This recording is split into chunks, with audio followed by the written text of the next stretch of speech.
Well, hello and welcome to tonight's Commonwealth Club World Affairs program. My name is Jeremy Adam Smith. I'm the editor of Greater Good magazine, which is published by the Greater Good Science Center at UC Berkeley, and I'm going to be this evening's moderator with Claude Steele. So, it's my pleasure to introduce Claude Steele. He has been a huge influence on my own thinking when I read Whistling Vivaldi, which I just remembered I brought and I want you to autograph. Which really kind of pioneered and spread the idea of stereotype threat, which I'm going to ask you to talk about a little bit. Sure. We're going to be talking about his new book, Churn, The Tension That Divides Us and How to Overcome It. So, Dr. Steele is a social psychologist and the Lucy Stern Professor in the Social Sciences, emeritus at Stanford University, and a member of the National Academy of Sciences, the American Academy of Arts and Sciences, and the American Philosophical Society, which sounds very highfalutin. And I want to start by asking about your old book, Whistling Vivaldi, which was published way back in 2010. Mm-hmm. We were much younger men then. we were all much younger then. What was that about? That was the research journey that led to the concept of stereotype threat. It was an attempt to give a down-on-the-ground description of how science moves forward and how collaborative it is.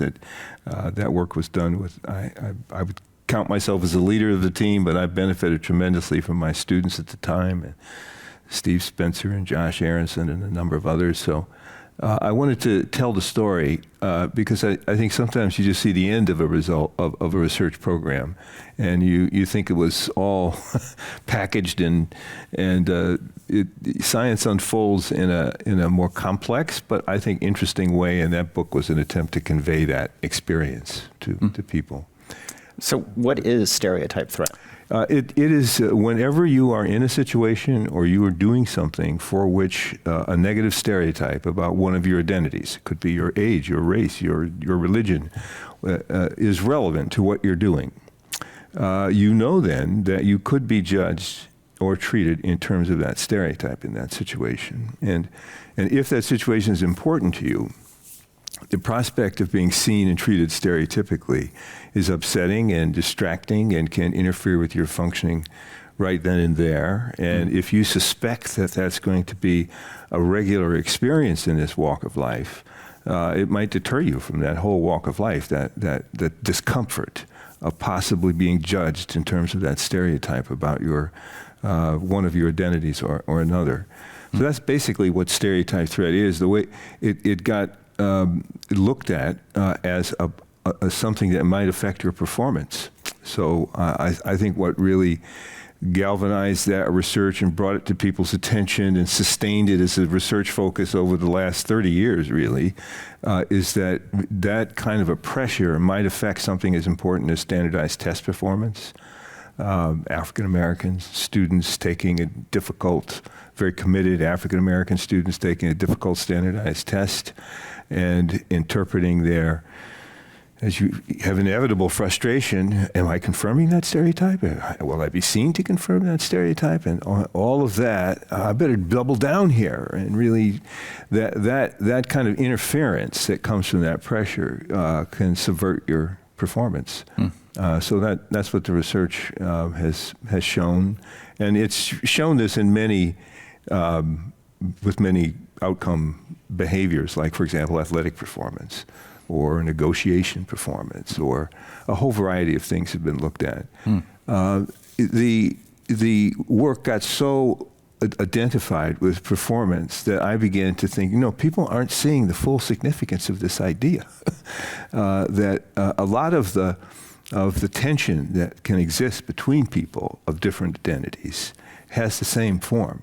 What I'm really tense about is the fact that I know I could be, when I'm in a diverse gathering, a mixed gathering, so to speak, I could be seen in terms of outgroup stereotypes that are not so handsome.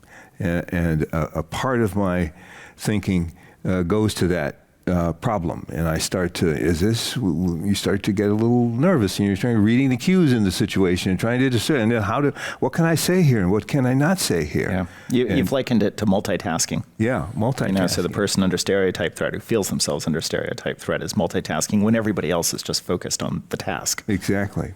Yeah. So it could be a factor that explains, or at least part of, the tension we have when we're in diverse settings. When we're in settings where we all have the same identity, I'm with the old guys.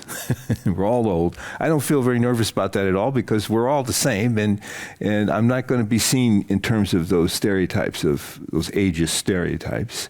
I feel pretty secure about that because we're all older. But as it gets diverse and younger people enter that, maybe I would be seen. Maybe I'd be seen as having dated ideas, and maybe I would be seen as not being so technologically sophisticated, and maybe I'd be seen as diversity itself brings people together who, in a sense, pose the possibility of stereotype to each other, and that could be a factor in our diverse experiences. I can give an example. I start the book with an example that I think helps. In the book Churn? In the book Churn. Well, sure. My next question is, what is churn? But go ahead with the example. Okay, I'll give you the example, and then I'll answer the question what churn is. This is a made-up example. Imagine a parent-teacher conference in the 7th grade, and the parents and student involved are African American, and the teacher involved is white. So I'm sure this has never happened. It's a totally made-up example. Yeah. Never, just wouldn't refer to me, I'm sure. So the African American couple are getting in their car, going to the conference, and they're having a conversation like, well, they know full well what the racial stereotypes are in our society. Will those stereotypes prevent the school and the teacher from seeing the real abilities of their student, of their son, and investing in those abilities? Will he be seen that way as less promising? Will little transgressions be taken as evidence of aggressive tendencies? And so they're worried about that because they know how their child in our society could be seen, and this meeting is their opportunity to make sure the teacher doesn't do those things, and they're concerned about that.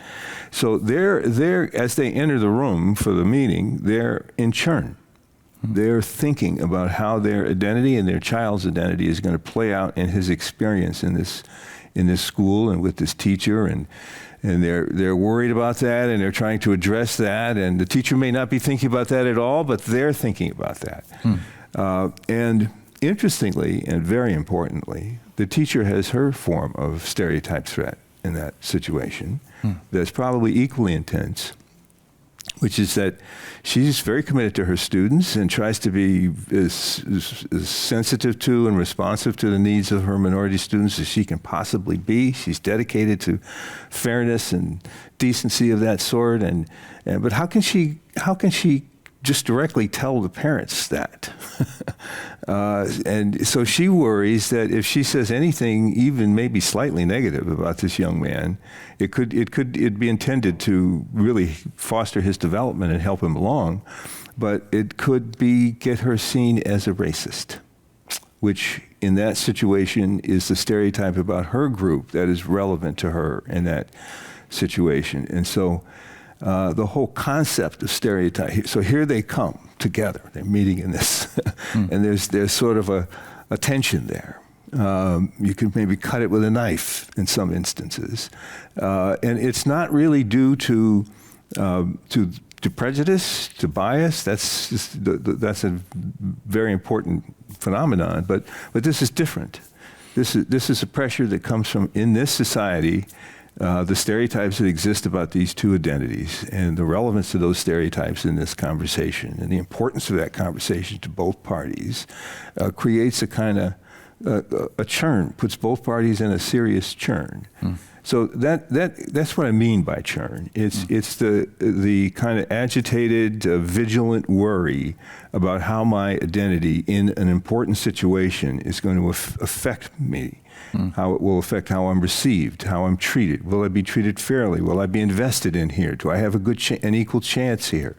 Will I be given the benefit of the doubt if I make a slip? Will I? Those concerns are sort of the substance of what churn is. Where does churn come from? I think it comes from this takes us maybe a little bit off the immediate line of thinking here, but it comes from the way our society has been organized around identities, the stereotypes that have evolved around the different identities, and the significance of them, to the relevance of those stereotypes to important situations, important settings like schooling, like the workplace, like doctor's offices, boardrooms. Churn is something that can be a factor in all of those particular settings.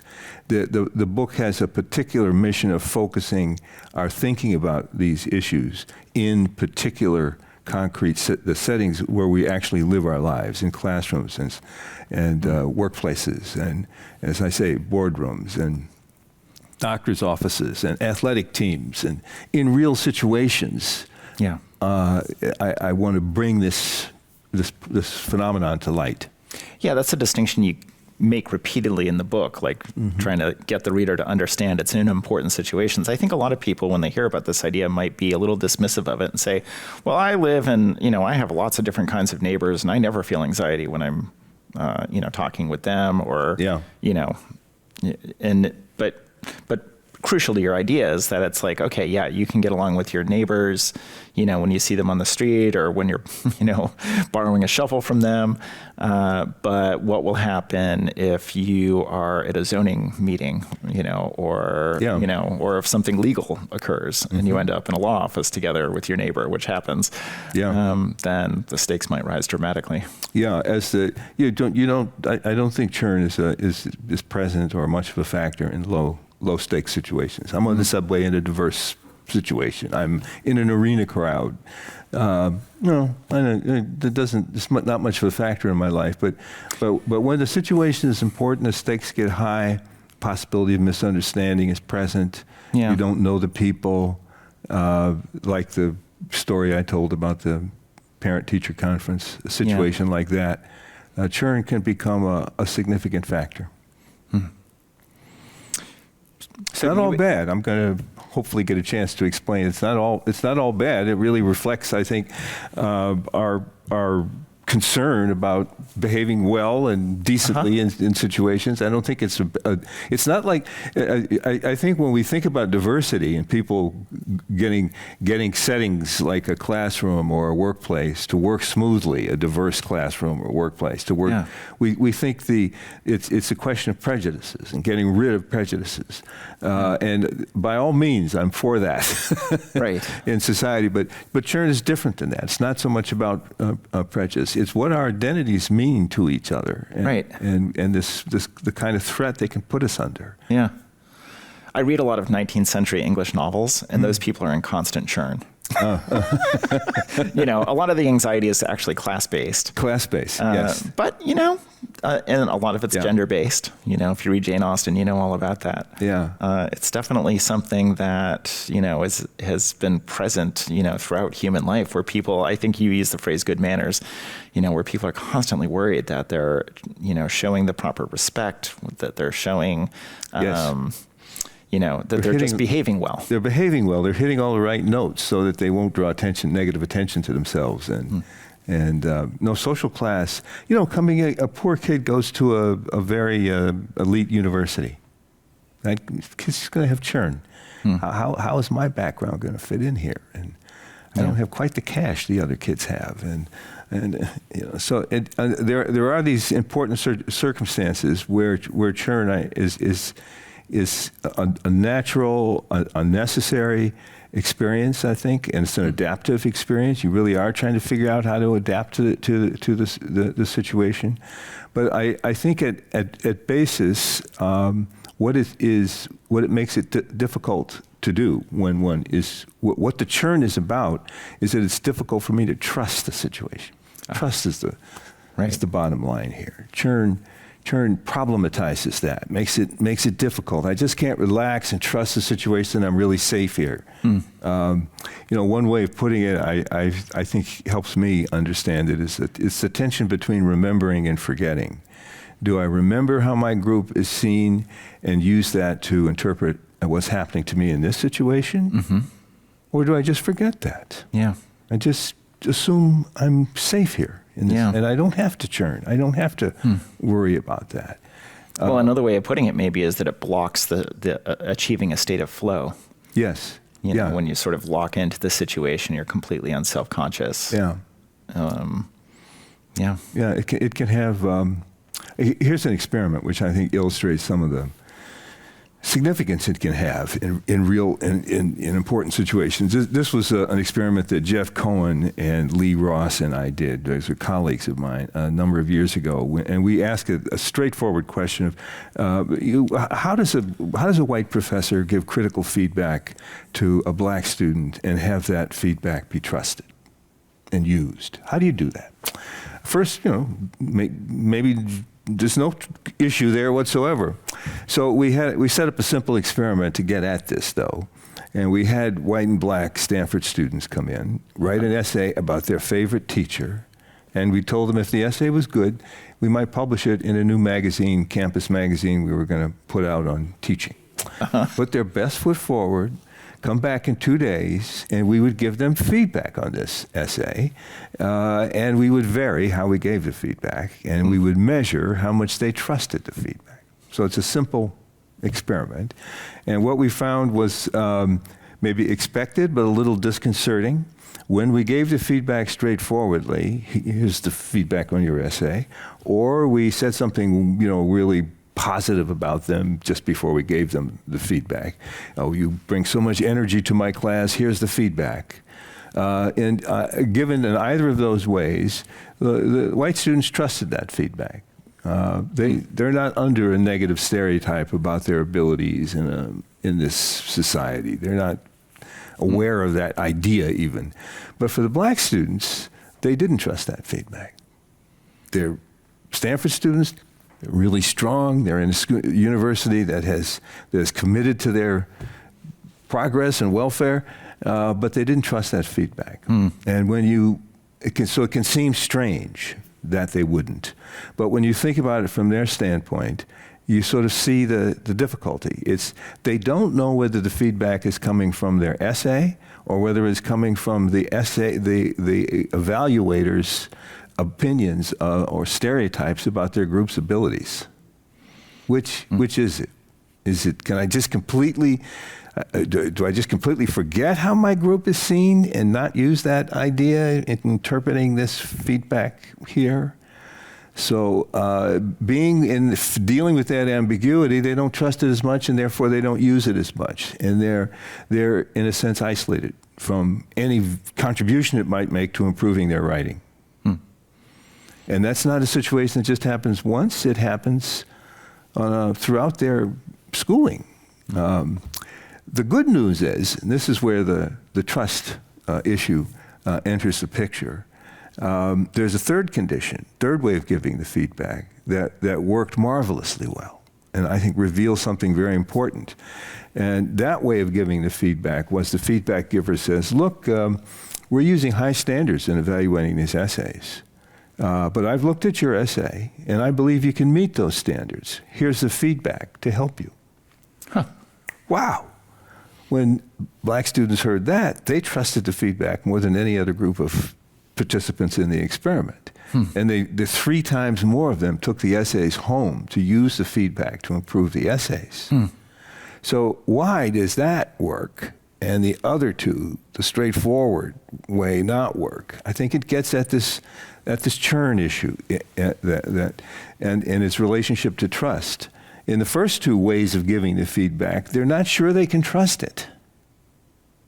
It comes from our society and the way it's organized and the way groups are seen, and they can't forget how their group is seen, and they can't ignore it in interpreting the feedback. But in the third condition, we use high standards. I believe you can meet them. We're essentially saying, well, I don't see you in the terms of, I'm making it really clear, I don't see you in terms of those negative stereotypes about your group's abilities. I'm granting to you my trust in your abilities here. Well, and also it sounds as though the standards were made transparent to the students, like these are the standards. Yeah. Then that's right, and you wouldn't, if you were saying me stereotypically, you wouldn't use high standards. If you were saying me stereotypically, you wouldn't say, I think you can meet those high standards. So that way of feedback opens the door to a way of getting around this tension that can be an inherent part of diversity. It opens the door to a new pathway of remediating that tension that can be useful again in the specific important situations of our lives, in classrooms, in workplaces, in boardrooms, where the notion is churn has an antidote, and the antidote is trust. And that one strategy for moving forward as a multiracial, multi-ethnic, multi-religious, multi-classed society, where it's important for us to function well in these important settings of society. It's important for us to do that. That one way for those settings to move forward is to focus on building trust and responsiveness to people's real needs. So most of the book is about how to do that between how can I be better at that as an individual? How can I design settings that would be better at that? How can whole institutions function as a way of being better at that? Well, I mean, and as I think everybody knows, building trust in human life, in your marriage, in your family, at work, I mean, that's tough, and it's tough. And once you've established trust, it can be broken in a second. Yes. So how do you do that? And maybe we could start at the individual level. Yeah. Well, I think at the individual level, that third condition is a good example of what did that person do there. And I think if I'm the black student getting the feedback, what I feel in that condition is that he saw me who I actually am, and he believes in me. That's the main thing. So I know now that he's not seeing me in terms of the stereotype. I'm starting to feel safe with him. Even though he may come from a different background, have a different race, he's given me some signal. There's a term I use in the book and is used in this literature pretty broadly called WISE, and it comes from an ethnography done by a Berkeley sociologist in the 50s of gay life. And in that ethnography, he found that gay gentlemen of that era used the term wise to refer to straight people who saw their full humanity. He's wise, man. He knows we're gay, and but he doesn't see us in terms of that stigma. He sees us as full people, as people. So and African Americans have a ton of terms like that. He's cool, man. You know, he's hip. He's down. Meaning, so that's kind of what we want to be as individuals, and I think the way to do it is that you do take the time to try to see and grant before you don't ask for it to be proven, the person's full humanity. How do you know when somebody's seeing your full humanity? Yeah, I think you know when they, as in that feedback condition, they treat you that way. They grant you that. They take the time to recognize who you are and listen to you. Just plain listening is just plain listening. Just being interested in the person. That those things are very powerful in this kind of a situation that we're Right. talking about. If somebody takes the time to be actually interested in my experience and what my life is like, they're not busy trying to prove that they're not prejudiced, and they're all those they've calmed down, and they're just asking me questions, and open to my answers to those questions, and they engage me, and they push me. Then I recognize this person really does see my full humanity and is acting accordingly. If people don't do that, if we skip over that step, if we're in a homogeneous group, that's probably okay, because nobody then in a homogeneous group is that worried about whether their humanity is being recognized. But in a diverse group, in a situation, they probably need some evidence that that's the case. Right. What do you say to people who say that sounds like a lot of work? It's a lot less work than dealing with the consequences of not doing it. I mean, I'm skipping ahead a little bit, maybe it's possible I'm really getting too far ahead here, but I mean, I feel like this is a moment where there's a tremendous amount of hostility towards curiosity for people who are different from you.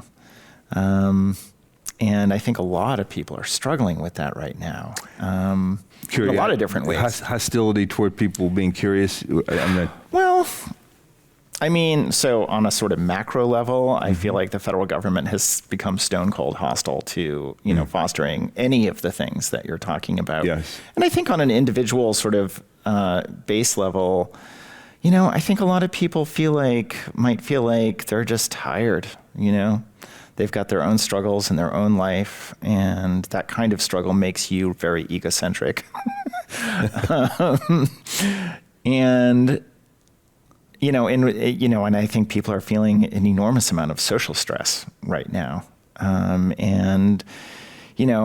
I understand that because I've read a lot of research and I've thought about this stuff for a lot of years, that if you take a moment to kind of open your heart, that often you'll feel better, that's actually a way of addressing the fatigue that you feel.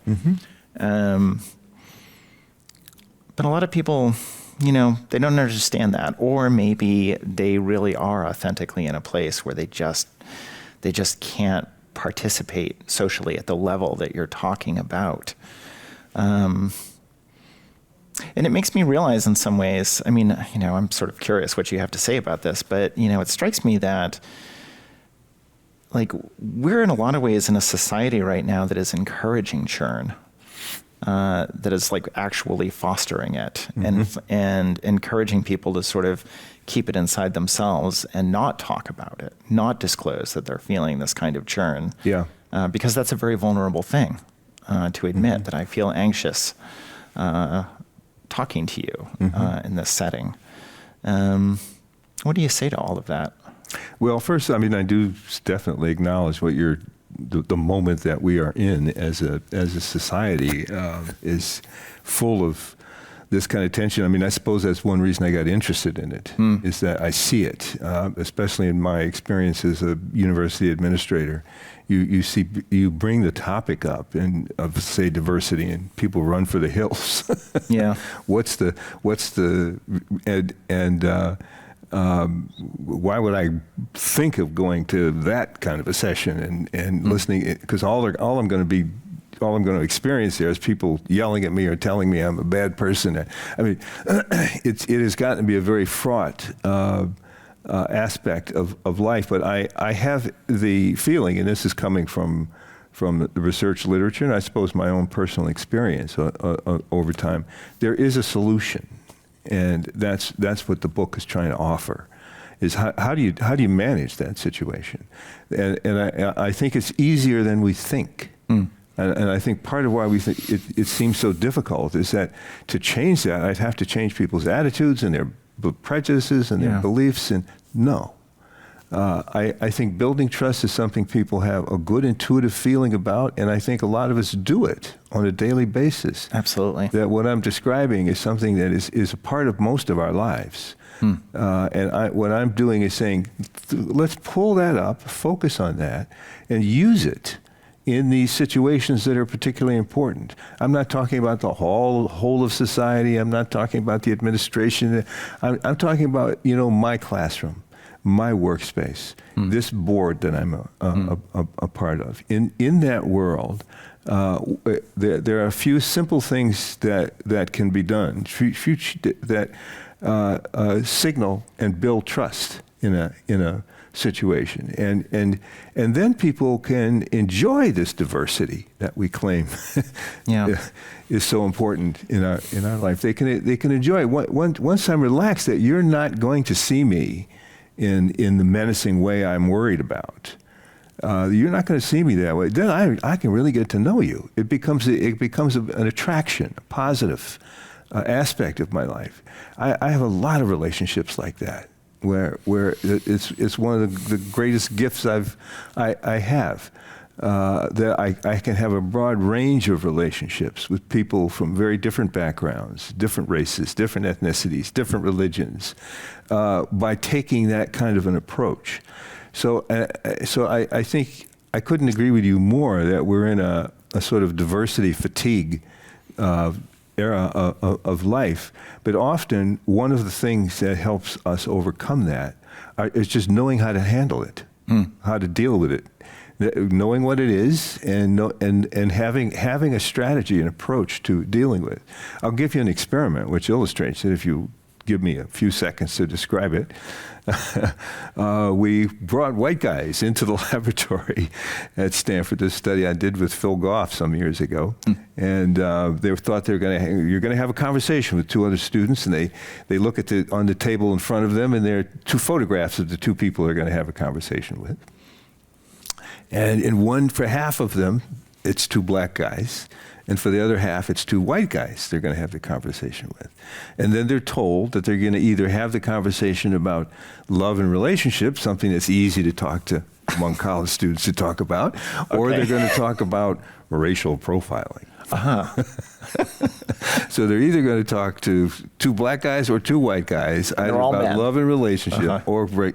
And then the experimenter says, look, I'm going to go down the hall and get the conversation partners, bring them back for the conversation. While I'm gone, I want you to arrange the chairs for the conversation.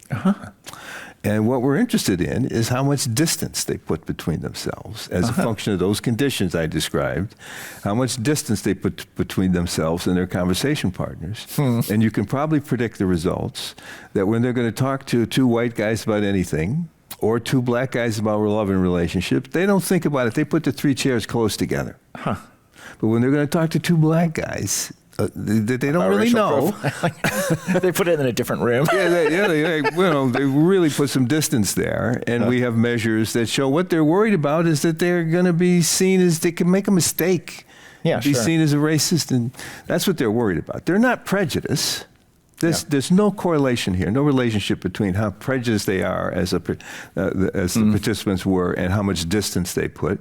It was all about this worry about being seen in terms of the stereotypes. So here's the answer. So we tried a lot of things, that some of which come from standard diversity training. They didn't work. We came eventually to something which said, look, you're going to have this conversation. Nobody really knows how to have these conversations.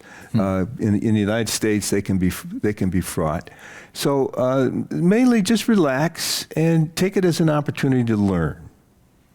Have a learning mindset here. Just explore, ask questions. Don't be rude. Don't try to convince anybody of anything. Don't try to sell yourself or convince anybody of anything. Just learn. And boom, with that, they moved their chairs really close together for that tense conversation. So there's something that gives me hope, that simple things can cut through some of this complexity and fatiguing stress that we're living in, especially in our life spaces where we live and work with the people we live and work with. That there's opportunity there to be closer and to benefit more from from each other with just a slightly different approach to the thing. Do you think most, I'm going to say diversity programs, but that's an umbrella that encompasses a lot of different workshops, seminars, programs. Do you think most of them put an emphasis on building that trust? I don't want to, some of my best friends and me myself have advocated for those kind of programs, but they do have a real challenge, and that is they can worsen these processes. If it's just going to be, you telling me all about your identity and your background, and yeah, I've sat through plenty of those. Yeah, and didn't think they went that's not anywhere. going to build trust. That's going to build mistrust. So it has to be done in a way where we have compassion for each other, and that's kind of what an aim of this book. I think there's something fresh about this book here. That's its aim. It's trying to it can seem like just a very good Sunday school lesson, but sometimes that's what really connects people. Yeah. I think there's a great deal more capacity to connect than we recognize. I can talk about Obama in a minute. You had a question about that. Yeah. That if you can sense that I trust you, we can build a very positive thing with a very slight adjustment that would otherwise go south and stay south. Yeah. I'd never get to know you. Let's talk about President Obama for a moment.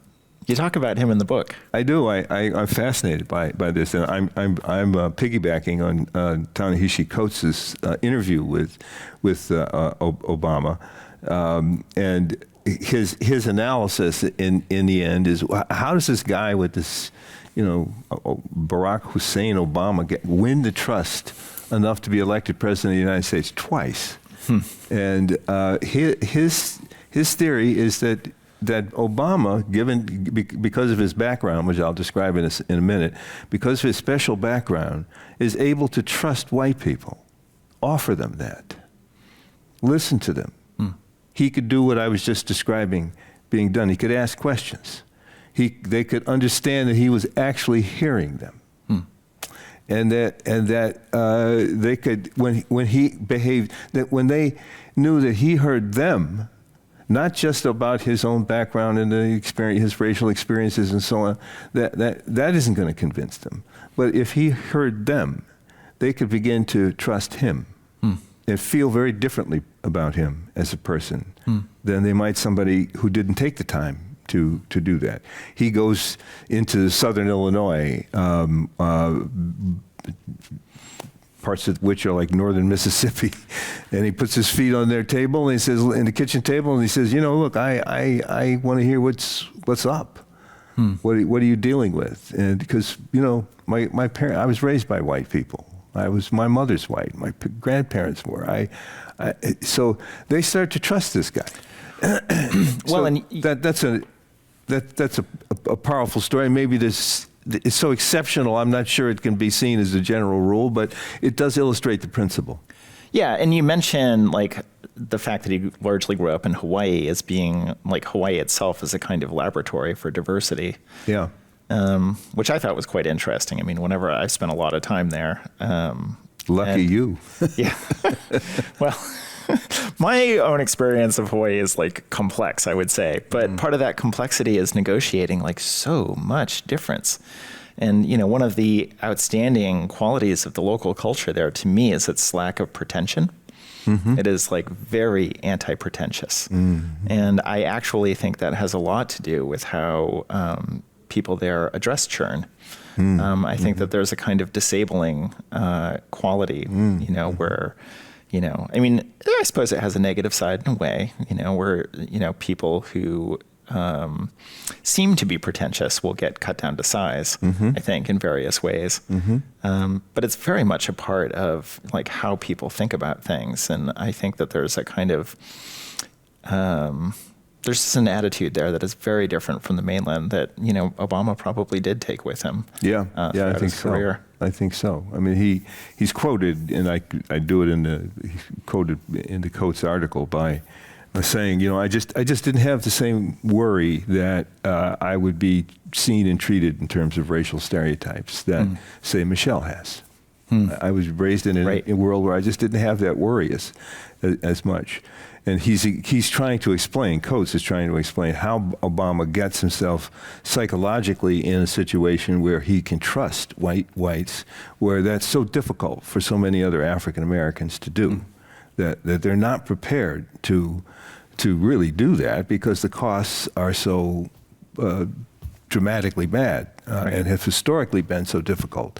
So it's hard to do something, but for Obama, given his specific circumstances, he was able to do it, and it had a transformative effect.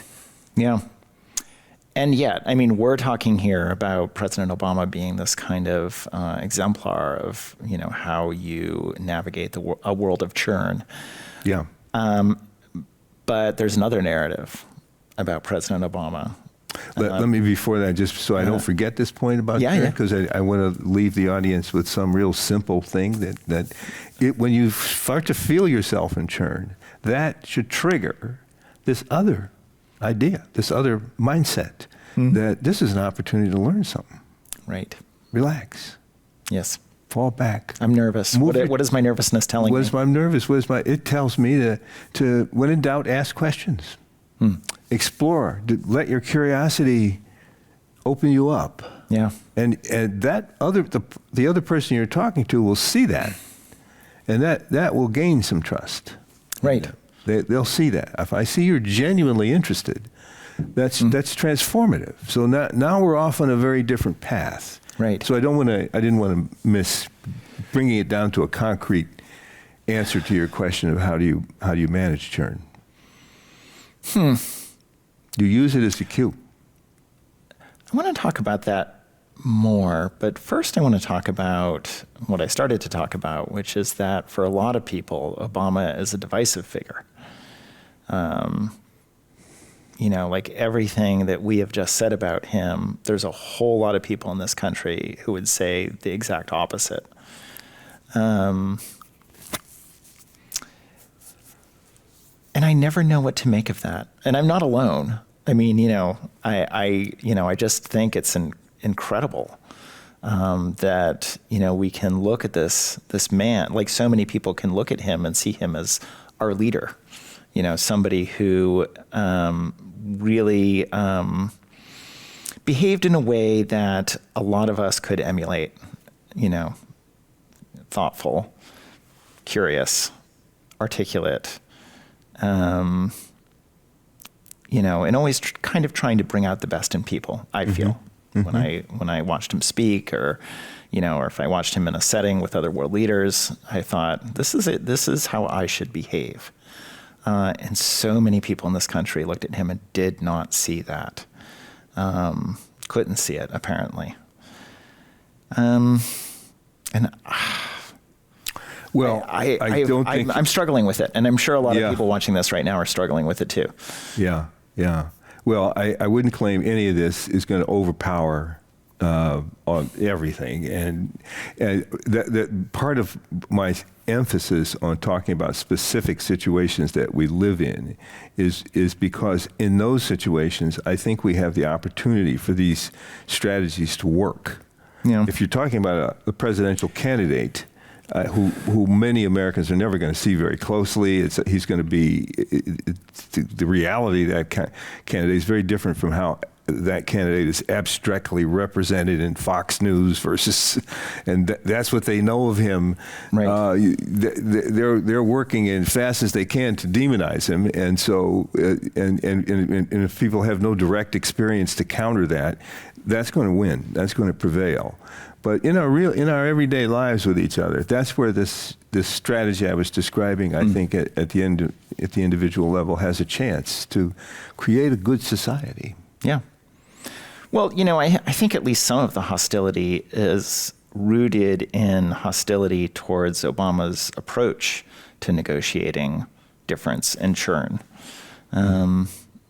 because it really is something that has become, it's inherently political, because we're talking about power differences between groups. And that's something you discuss a lot in your book, is how power differences do affect churn, and how the churn that people experience is that the impact can be quite different depending on what those power differences are. And maybe we should take a minute to talk about that. Sure. I do think in a setting, it's a lot to expect the identity that is maybe the most disempowered, the most traditionally disempowered, to be the first to trust. That's a lot to ask in the face of a group that traditionally, historically, that they've not been able to trust. I think that's one of the real tensions in American life is that how can I trust these people given what they've done, and what, how can I, the way they talk. And I think it makes it's in this era where we have a very divisive administration that doesn't even bother to dog whistle. They just put out racist videos. Yeah. How does that makes, as an African American, very difficult to trust. Yeah. That we're in a society where our humanity is going to be recognized and so on. So I don't want to diminish the reality of that in any way. I think it's an extremely unfortunate thing. I think it's something that is a threat to many societies. Certainly, yeah. Nazi Germany has a good history of, point by point, kind of how you can use hatred to create a political constituency by pointing to other people and blaming things on other people. And so, anyway, I want to acknowledge that, but I also don't want to lose hope here. I have to get up every day and go to work, and most people do. And how do I deal with that? That's what this book is about. Yeah. It's not so much about how to fix the administration or the political climate. It's more about what I could actually do in the relationships that I have in my life that would make them work better, and that would make me enjoy them better, feel more comfortable in a setting, and able to learn from difference. To be able to see full and equal humanity in difference is a gift. It's a gift. And that's what I'm talking about. That picking that mindset up and using that as a daily feature, as something in my daily life, not something that I go to at the end of the day, I argue with my crazy uncle at Thanksgiving or something. That's a lot of sound and fury. But down on the ground, I think there's a greater possibility of relationships than we think, and that's really the impetus for writing the book, is searching for how to open that up so that people can see that. Do you experience churn? Sure. Yeah. When do you experience it these days? Oh, I see. I'm old. That's the identity around which, and I'm in a world full of young people. Yeah, right. Right. How is he up to date? Does he know how to use R? There's so many things. Oh, God. I'm starting to experience that myself. I think part of the value of reading your book is that it really does cause you to reflect on your own experiences with churn. Yeah. I was telling you in the green room that, as I was reading your book, I just found myself, kind of developing a taxonomy of churn in my life. Yes. Some of which was actually quite trivial. Some of which was kind of big and significant. And I don't think I had thought about it that self-consciously before. But I really do think you sort of put your finger on a concept. It's something that we live with. Yeah. I was reading your book, and it was sitting on the dining table, and I was talking with my partner, who's an ER doctor. And she's like, "What is that book about?" So I explained it to her in the way you explained it. And she is a person, she's an ER doctor. She had a very she came from a public school and had a very elite education after that and became an ER doctor, and she is tough as nails. And I was like, you probably never experienced churn.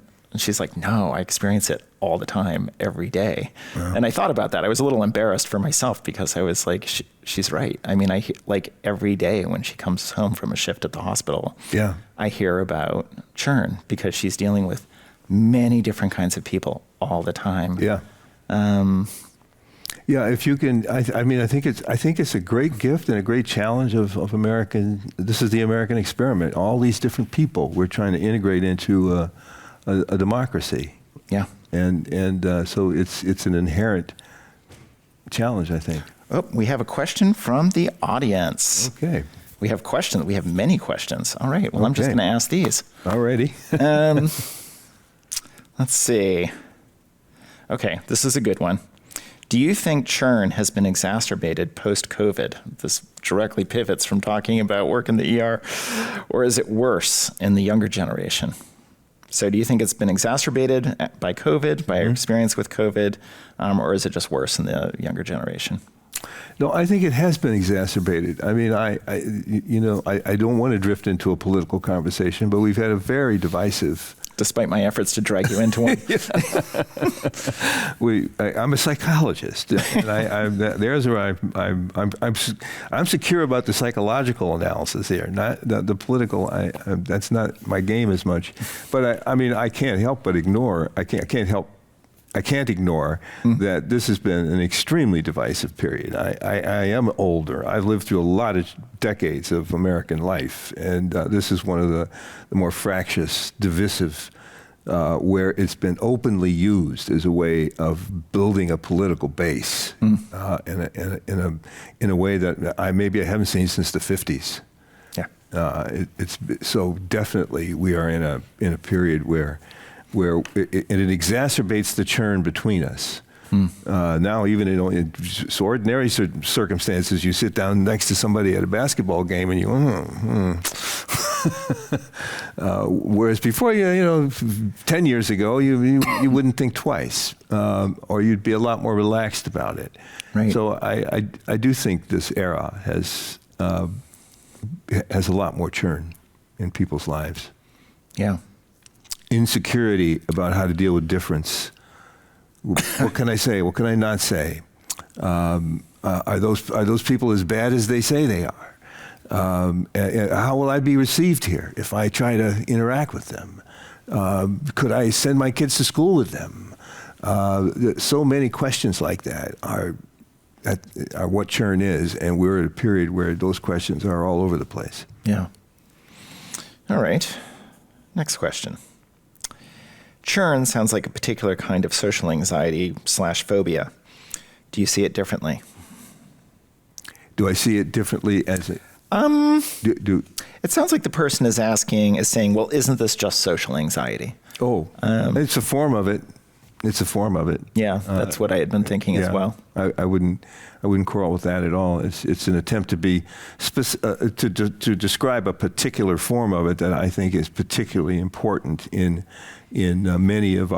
much of our lives, much of our daily lives in a society. What we Americans I think aren't as aware of sometimes is how big an experiment we're in the middle of. We're trying to bring these big subpopulations together into an integrated, highly functioning democracy, which we've done for the most part. But since the 60s, we've committed to that not being one group on top, but we're trying to have every identity not be the basis of opportunity and resources in society in the way in the way it was before the 60s, before the civil rights movement. Now we're trying to have this really genuinely integrated society, and that's where the challenge that has been there all along emerges. When I was in my 20s, I traveled a whole lot, and one of the things that most surprised me was that in a lot of societies around the world, they don't... people sort of take for granted a certain amount of prejudice against outsiders. Yeah. And there's really no real effort to fight against it. I'm generalizing, I'm not going to mention any particular culture here, but I saw it again and again and again, and I really and it made me appreciate this aspect of the United States, that there was a lot of self-conscious anti-racism. Yeah. We should give ourselves a lot more credit for that. I think we should. I was very struck by it. Yeah. I mean, I think Europe now, with the problem it's having with immigration, is that they're beginning to rely on our thinking, and because we lead the world in trying to have a diverse society. Yeah. Well, and I think there's something slightly neurotic about going on, where I think a lot of us want a very diverse society, and yet but at the same time, we're very scared of having a diverse society, and those two impulses are. I think that that's partially what's going on right now. I think that's partially why our society can seem so neurotic, especially from the outside. Mm-hmm. Speaking of, visiting other countries, I think a lot of people come to the United States and they're like, you people are crazy about diversity. And it's like, well, yeah, that's because we want contradictory things. We want them both. And and I don't know, personally, I feel like you got to commit to one or the other. Well, what are you seeing as the two poles I'm what are the two things that we fear of diversity versus embracing it as part of our specialness? Yes. That's why, again, I keep stressing the point. I think my argument has the most chance of being persuasive when you think about when I think about the world I actually live and function and work in, where I have some influence over how that goes. If you, as soon as you start talking about the larger world, I don't know how to get a handle on it that would be able. Then this talk just seems to be utopian kind of talk. But if you're talking about the actual concrete situations of that we live in, the classes we teach, the workplaces we work in, the systems of promoting and hiring, and you talk about those concrete things. I think that is where we.